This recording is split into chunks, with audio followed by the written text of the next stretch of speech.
पहला, किडनी में स्टोन बन सकता है, और दूसरा गाउटी आर्थराइटिस हो सकती है। दो चीज़ें हो सकती हैं। जब यूरिक एसिड बढ़ता है तो क्या होता है, यूरिक एसिड बढ़ने से एक पेनफुल इन्फ्लेमेटरी कंडीशन जोड़ों के ऊपर आ जाती है।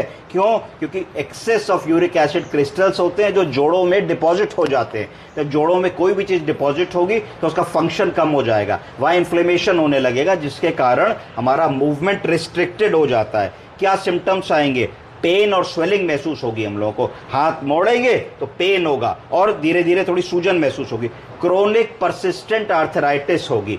ये वैसा पेन होगा जो क्रोनिक होगा, लंबे समय 2-4-6 महीने मरीज बताएगा, और परसिस्टेंट होगा, सारा दिन रहेगा। ऐसा नहीं होगा कि हमने कहा था भारी चीज उठाई तभी हुआ, सुबह हुआ, शाम को चला गया। ये परसिस्टेंट टाइप का पेन होगा। उसके बाद लिमिटेड ज्वाइंट फंक्शन होगा। बहुत सारे मरीज ऐसा बताएंगे कि हमारा मुट्ठी इससे ज्यादा नहीं मुड़ता जी, है ना, इसके पीछे हम हाथ नहीं ले जा पाते जी, इस तरीके की चीजें वो बताएंगे।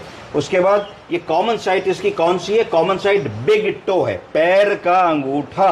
बट ये मिडिल फुट को भी इन्वॉल्व कर सकता है, एंकल को भी इन्वॉल्व कर सकता है, नी को भी इन्वॉल्व कर सकता है, रिस्ट को भी इन्वॉल्व कर सकता है, और एल्बो को भी इन्वॉल्व कर सकता है। प्रायः ये देखा गया है कि पुरुषों में ये लोअर एक्सट्रीमिटी में इन्वॉल्व करता है, पैरों में घुटनों के आसपास का एरिया इन्वॉल्व करता है, और वुमेन में अपर एक्सट्रीमिटी के लक्षण होते हैं अगर यूरिक एसिड बढ़ता है। तो ये चीज़ें हमको यूरिक एसिड के बारे में ध्यान देनी है। तो इससे गाउटी आर्थराइटिस हो सकती है, किडनी का स्टोन हो सकता है, और अगर किडनी के स्टोन को हम लोग समय रहते ध्यान नहीं देंगे तो उसके अंदर पोटेंशियल होता है कि वो किडनी को धीरे धीरे डैमेज कर दे, और किडनी की छानने की कार्य क्षमता, जिसको EGFR या अल्ट्रा फिल्ट्रेशन कहते हैं, वो कम कर दे, और किडनी सूजने लगती है स्टोन के कारण, उसको कहते हैं हाइड्रोनेफ्रोसिस। तो ये सब चीज़ें ना हो, इसके लिए ज़रूरी है कि हम अपनी डाइट का ध्यान रखें और यूरिक एसिड को समय समय पे चेक करें। सरल सा टेस्ट होता है, 1 ml ब्लड से हो जाता है, ज़्यादा पैसा भी नहीं लगता, 6 महीने में भी एक बार करा लेंगे तो आइडिया रहेगा। और जिन लोगों को टेंडेंसी है यूरिक एसिड बढ़ा होने की,